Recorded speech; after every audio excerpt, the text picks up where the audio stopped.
XCOM 2 The Chosen. How to beat the Assassin, Warlock and Hunter, plus all chosen abilities, traits and weapon rewards listed. Published by Eurogamer. How to beat the three primary antagonists. XCOM 2.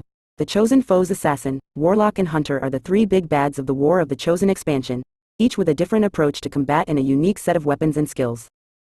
One's a close-range assassin, another a psionic warlock, and the third is a mid-range hunter. Here we explain how they appear in the game, how best to tackle them and their specific abilities and traits. If you need more help, our XCOM 2 War of the Chosen guide provides a breakdown on how else you can tackle the huge expansion. How the chosen assassin, Warlock and Hunter work in XCOM 2. Having divvied up the world map between them, each chosen has a region of control that means there's a chance they'll show up on any mission you conduct in that region. Like SITREPs, this lends a degree of randomness to your campaign, but unlike SITREPs there's no chance that the appearance of the chosen might make your life easier or grant you bonuses. When a chosen shows up, they'll harass you until either you've finished the mission objective or forced them to retreat by taking them down. In the meantime, they'll unleash their powers against you on top of whatever else you're dealing with during a mission. However, the chosen's primary goal is not to kill your soldiers outright. The chosen are each out to prove themselves to the elders by locating and taking back the commander, after you were freed from an advent facility. As such, each chosen has abilities that can daze your troops or render them unconscious and, from there, they'll look either to extract knowledge from your incapacitated soldier before beating a tactical retreat or to take your soldier hostage. This knowledge is used by the chosen for a variety of goals, from reducing the efficiency of the resistance and disrupting your monthly supply drops through to tracking down the Avenger and launching a full-scale assault upon it. The good news, if there is good news when it comes to the chosen, is that you can launch counter-covert missions to find each chosen's base of operations and eventually shut them down for good. Doing so is a multi-part mission covert mission launched via the Resistance Ring, which requires relationships to be formed with each of the Reaper, Skirmisher and Templar factions. After committing soldiers to each covert operation, you'll unlock more info on the whereabouts of the chosen, and once 3 of these covert missions have been undertaken you'll have the location of one of the chosen bases to assault. How to beat the chosen assassin, Warlock and Hunter in XCOM 2. Mounting an assault on the hidden bases belonging to each of 3 members of the chosen is the only way to permanently put them down. Until each base is located and stormed, and the chosen inside defeated, they will keep showing up on missions in their territory.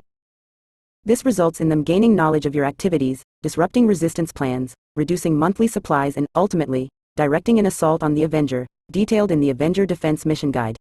Failing to take out each of the 3 chosen prior to undertaking XCOM 2's final mission means any remaining chosen will show up there, too. Ultimately, then, conducting the 3 covert operations with each of the 3 new factions, Reapers, Skirmishers, and Templars, via the Resistance Ring, and then taking the fight to each of the chosen in their home base is a must. Once you do, the missions themselves are relatively straightforward. Each of the 3 chosen missions is the same in structure and so the same effective strategies can be employed for each one. A chosen base consists of 2 distinct parts, 3 to 4 self-contained rooms with a pod of enemies in each on the way to the Ascension Gate, a fancy name for a lift, elevator. Upon activating the Ascension Gate, you're taken to a separate area where you'll fight both regular enemies and the chosen whose base you're storming. There's no time limit to the first part of the mission, prior to reaching the Ascension Gate, so take your time. Clear one room at a time, then reload and gather your troops before tackling the next room. Upon reaching the Ascension Gate, ensure all soldiers are standing on it before activating it. Any left behind will return to the Avenger, and will be unavailable for the next section, the fight with the chosen. After activating the Ascension Gate, you'll be in a single large room where the final showdown will begin. There's still no time limit here, but there will be a couple of enemies to the left or right of the room, so scout them out and take them down without moving too close to the far end of the room, where a large, rectangular structure stands. Venturing too close to this, about 2/3 of the way up the room, will trigger the chosen to arrive, and it's better to have taken care of the regular enemies before this happens. This rectangular structure is actually a sarcophagus that heals the chosen, hence why they are able to keep showing up on your missions even after you've taken them out. Your goal here is to reduce the chosen's health to 0, forcing it back inside the sarcophagus and then destroy the sarcophagus before the chosen's health has fully regenerated. Once the sarcophagus is reduced to 0 health, the chosen will appear once more on the next enemy turn for a final showdown. The quicker you can destroy the sarcophagus, the less healing the chosen will have benefited from. This is indicated by a timer that counts up the chosen's health regeneration in multiples of 20%. While the chosen is healing, enemies will spawn from the square pads in either side of the room. The primary goal here is to destroy that sarcophagus as soon as possible and then take out the chosen. Killing the chosen will result in a successful mission, regardless of any other enemies left in the room. Use the same strategies as you have when facing the chosen before, taking note of their strengths, weaknesses and adversary. Ideally, Take note of these as they appear throughout the game so that you're clued up as to which types of soldiers are a must for the mission when you come to assault the chosen base. Once defeated, you'll be treated to a cinematic that reveals more about that particular chosen's backstory, and you'll receive some cool new weapons. Each group of weapons, assassins, warlocks, and hunters, will need to be researched by Dr. Tigan's team aboard the Avenger. Once that is complete, you will have access to one of each type of weapon, detailed elsewhere in this guide. Remember, the exact enemies in each base may change, but the structure and approach remains the same. Happy hunting! You read more specific advice for each chosen enemy below. Assassin, Warlock and Hunter abilities, traits and weapon rewards. Like many of the elements of War of the Chosen, the specific attributes and traits of the Chosen themselves are randomly selected from a pool of many. They each have strengths and weaknesses, ensuring that while they offer a distinct challenge unique to one another and to all other enemies, none of them feel overpowered. The Chosen, Assassin. Combat type, stealth and close quarters. Abilities. Can enter concealment at will, rendering her invisible until she reveals herself or your soldiers get very close to her position. Sword attacks that are guaranteed to hit in daze. Dazed soldiers can be interrogated by the assassin or taken hostage. Can unleash a psionic wave from a distance to hit and daze soldiers in her line of sight. Specific advice for defeating. The assassin's sword attacks daze victims, are undodgeable and cannot be countered by Overwatch or other forms of reaction fire. Keep your soldiers within touching distance of one another so that they can revive each other from daze. Avoid placing your soldiers too close together, or in a line. The assassin's harbor wave is a long-range psionic attack that will hit all soldiers in a straight line. Once the assassin has appeared, take her down as quickly as possible by exploiting her randomly assigned weaknesses. She is the deadliest of the three chosen and will deal the most direct damage to your troops, as well as taking soldiers out of the fight one by one with her daze attacks. Weapons gained through defeating her at her hideout. Arashi shotgun, ranger only. Damage, 8 to 10. Clip size, 7, with built-in superior expanded magazine. Critical chance, plus 25%, with built-in superior laser sight. Bonus action chance, plus 15%, with built-in superior hair trigger. Missed shot damage, plus 3, with built-in superior stock. Katana blade, ranger only. Damage, 8 to 9. Armor pierce, 5. Katana attacks cannot miss or be dodged, and ignore 5 points of armor. The Chosen, Warlock. Combat type, psionic and long distance. Abilities. Can summon spectral zombies that move to surround soldiers and explode on next turn, or when killed. Can use psionic powers to mind control soldiers. Capable of summoning a spectral army of 2 melee attackers. The Warlock remains invulnerable while these attackers are active. Specific advice for defeating. Depending on where the Warlock spawns on a mission, he is the Chosen most likely to keep his distance. His ability to summon spectral zombies is a nuisance but a manageable one. Spectral zombies come in a pair and will look to move towards and surround the nearest soldier, boxing them in if possible.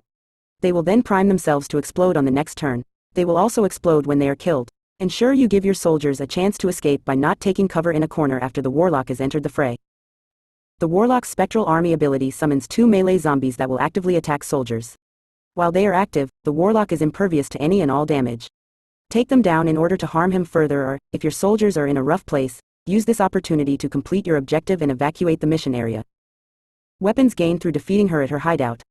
Disruptor rifle, ranger, specialist, and psi operative only. Damage, 711. Clip size, 7, with built-in superior expanded magazine. Critical chance, plus 15%, with built-in superior laser sight. Bonus action chance, plus 15%, with built-in superior hair trigger. Missed shot damage, plus 3, with built-in superior stock. The disruptor rifle is guaranteed to critically hit psionic enemies. The Chosen, Hunter. Combat type, highly mobile and mid-range. Abilities. Grapples around the map, remaining just out of reach. Uses area of effect concussion grenades, or a tranquilizer shot to render soldiers prone to abduction. Targets soldiers with a tracking shot, giving them 1 turn to break line of sight before the hunter takes his shot. Specific advice for defeating. Don't group soldiers too closely together. The hunter has a concussion grenade that can daze any soldiers caught in its blast radius. The hunter's tranq shot will daze a single soldier, ripe for interrogation or abduction. Be sure to revive them on the same turn that they are dazed to avoid the hunter preying on them. When the hunter uses tracking shot, you can use this to your advantage to maximize your attacks against him. Once activated, he'll stay where he is for 1 turn, and while he may be perched in a hard-to-reach spot, you can seize this opportunity to locate and eliminate him. Weapons gained through defeating her at her hideout. Darklance sniper rifle, sharpshooter only. Damage, 8 to 10. Clip size, 3. Critical chance, plus 10%. Aim, plus 15%, with built-in superior scope. Bonus action chance, plus 15%, with built-in superior hair trigger. Free reloads, plus 3, with built-in superior auto-loader. Missed shot damage, plus 3, with built-in superior stock. Unlike other sniper rifles, the Dark Lance only costs 1 action to fire. If you need more help with XCOM 2's expansion, our XCOM 2 War of the Chosen guide and tips can explain everything you need to know, from how to beat the Chosen Assassin, Warlock and Hunter and the new The Lost, Spectre and Advent units. Combat them by learning about each new faction with our Reaper abilities and skill tree, Skirmisher abilities and skill tree and Templar abilities and skill tree pages, as well as learning about the new challenge mode, resistance ring, ability points, fatigue and bond systems. Good luck, Commander! Typically, each Chosen will begin with 2 negative traits in the form of 1 weakness and 1 adversary. The adversary for each of the Assassin, Hunter and Warlock Chosen will be either the Reaper, Skirmisher or Templar class.